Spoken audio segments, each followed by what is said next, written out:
So ito mga ka-DIY, napanood ko lang din to sa internet, nagba-viral kasi siya. Na kapag sakaling nadikit daw ang iyong daliri ng super glue, tabihan na natin. Ayan, tutuyuin lang natin. Ay gagamit lang daw ng tubig at asin. So ito meron ng tubig. At ito may asin. Ayan na, mukhang dumikit na yung daliri ko. Maglalagay lang siguro ng mga isang kutsarang asin sa konting tubig. Ayan. So matatanggal daw siya. Tatabi ko na to. Ayan. Habang nakadikit siya, nahaluin ko. So matatanggal daw. Nako, dumikit na nga. Ayan. Super glue talaga. Ayaw nang maalis. So asin at tubig lang daw ang makakaalis dyan sa pagkakadikit niyan.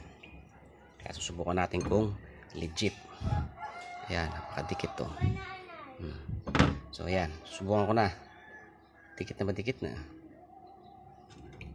Tanggal sana. Kasi kung hindi, ano gagawin ko para matanggal ito? Ayaw Ayaw. Ayaw. Ano ba yan? Ayaw Lagyan ko ng asin.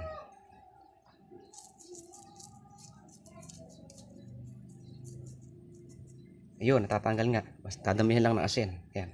Net natin asin. Ayun, natanggal. So